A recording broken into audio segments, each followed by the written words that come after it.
I am your friend, Dr. Charles Apoki. It is 11:23 p.m.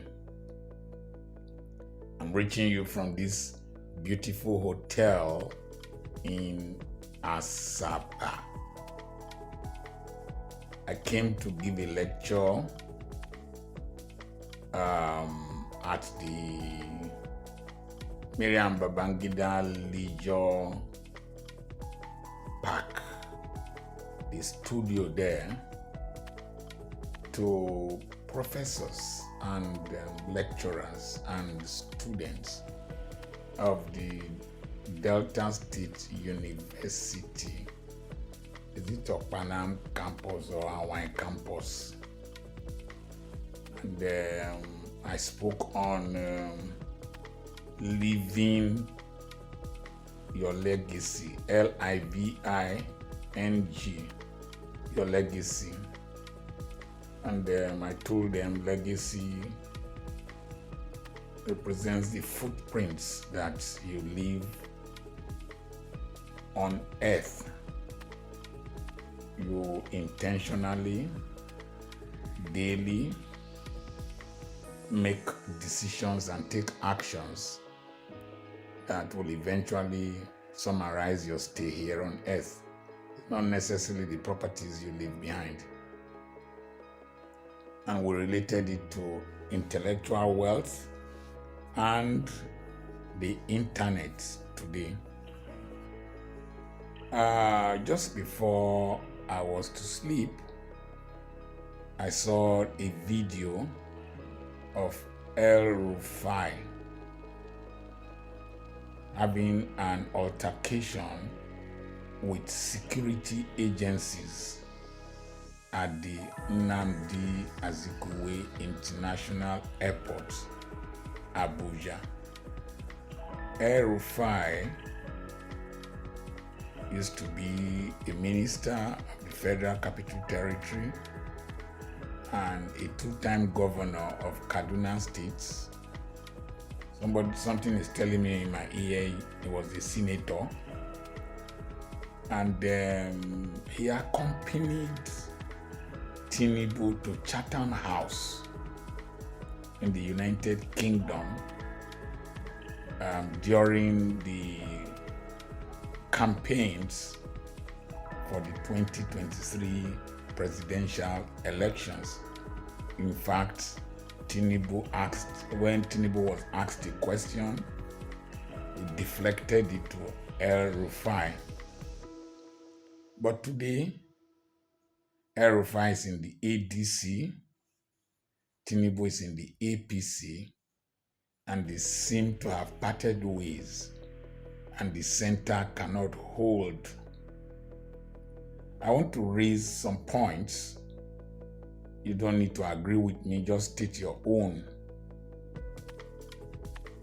Why would you wait for him in the airport when you have sent a letter to him and you have fixed a date for him to meet with you, the security agency that wanted to arrest him?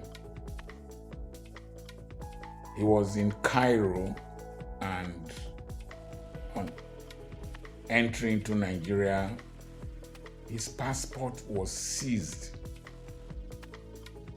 and there was a large crowd that was around him, and they had to protest.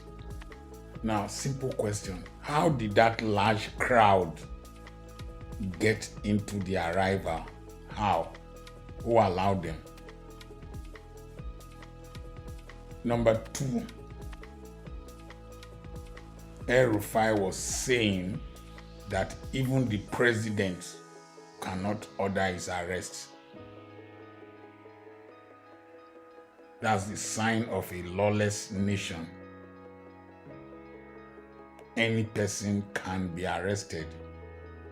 Any person can be arrested by security agencies. One question I want to ask: if Rufai were to be an Igbo man, would him and his associates behave like that in the airport and gotten free with that behavior? How many of you remember Rocha Sokorocha and EFCC? And the same EFCC with Yahya Bello. These are questions I want you to help me answer. The next question is that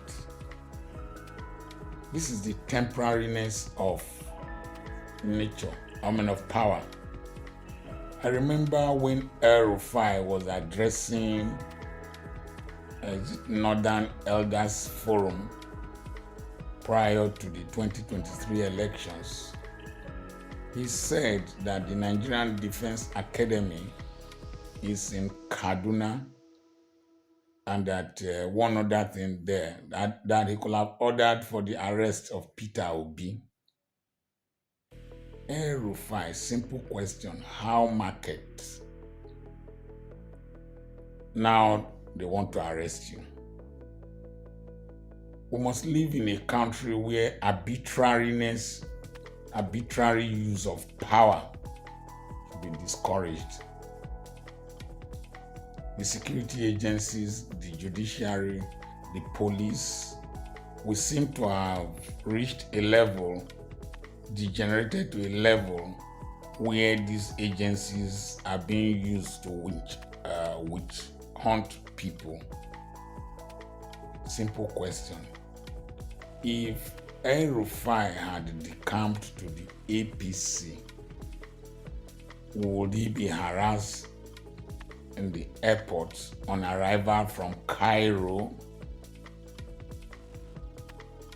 Because a lot of people who have cases, immediately they decamp to the APC, their sins are forgiven. Rufai, can you see how this life is? If we have a nation where law and order and human rights are respected, you wouldn't have been harassed that way. The next thing I want to talk about is that Rufai was quite erratic in Kaduna State, and a lot of things were attributed to him, and he made a lot of outlandish statements when he said any person that touches a Fulani owes an eternal death that they will avenge. I listened to an interview when he said that they brought in Fulanis from all over Africa and they have refused to go. Rufai, do you really qualify to be a patriotic citizen, or are you a religious bigot, a regional thug? What your people displayed in the airports, a Yoruba man wouldn't have done that. Some of you in this country, particularly you, the northern elites, northern Islamic elites, you behave as if you are above the law, and it does not augur well for this country. In your imagination, 2027 is going to be very, very chaotic, very rowdy, very unpredictable, with all these kinds of behavior we're seeing. And let it not be perceived from my previous point that if people decamp to the APC, their sins seem to be forgiven. Let it not be that we are gravitating towards an authoritarian rule, a one-party state where opposition is stifled, just like in some of the countries I will not want to mention. But we are too docile in this country, and I believe that something is cooking that will shock every person. I remain Dr. Charles Apoki. I am disturbed by what I am seeing. I never knew we would degenerate to this level in Nigeria.